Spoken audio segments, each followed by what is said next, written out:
You got to be consciously conscious today, because your environment can hypnotize, mesmerize, and paralyze you. The other thing is, take full responsibility for your life. Oscar Wilde once said, responsibility is what we expect from somebody else. This is very true. Most people dread accepting responsibility. That's just a fact of life, and we can see it in operation every day. We can see ourselves getting hot under the collar when the dentist keeps us waiting, and we're sitting there reading old magazines when our appointment was 30 minutes ago. And we don't stop to think that we forgot to mail in this month's mortgage payment. We can see ourselves growing angrier and angrier because a business contact is supposed to call at noon, and here it is almost 2 o'clock, and the phone still refuses to ring. But we don't stop to think about the calls we ourselves have forgotten to return while we've been so busy fuming.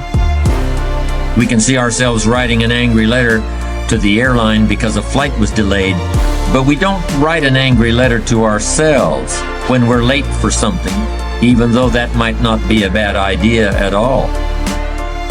Yes, we can see avoidance of responsibility all the time in both our personal and professional lives. And here's something else we can see just as often. We can see that most people aren't as successful as they wish they were. Do you see there's a connection between these two very common phenomena? I certainly do, and by the end of this session, I hope you'll agree with me. I hope you'll understand that it's in your best interests to take responsibility for everything you do. But that's only the beginning. I'm also going to suggest that many times it's even best to accept responsibility for the mistakes of others, especially when you're in a managerial or leadership role. I can hear you saying, what? Accept responsibility for someone else's mess-ups? Why would I want to do something like that? Well, that's a fair enough question, and over the next few minutes, I'll try to answer. One of my weak points in my personal life is I don't like technical stuff. So even though I have to be on Twitter and Instagram and Facebook, I don't care for that. So guess what? I find somebody who loves to do that. You know, I find somebody who has a strength where I will have a weakness, and I partner with them. All you're trying to do is get to the goal. No one gets there by themselves. Everybody needs help. Now, when you know what you got going for you, be confident, not cocky. Managing your strengths, knowing what they are, and don't let nobody talk you out of it. And that gets you fight ready. You get fight ready like that. You got to know you.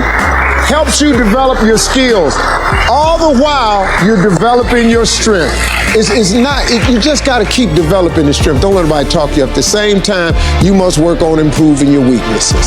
So I've had to, in spite of myself, get on Instagram, get on Twitter, get on Facebook. I got to do the videos whether I want to or not, because the world is moving to social media. If I had as many followers as Kim Kardashian, I probably wouldn't even have to do this TV show.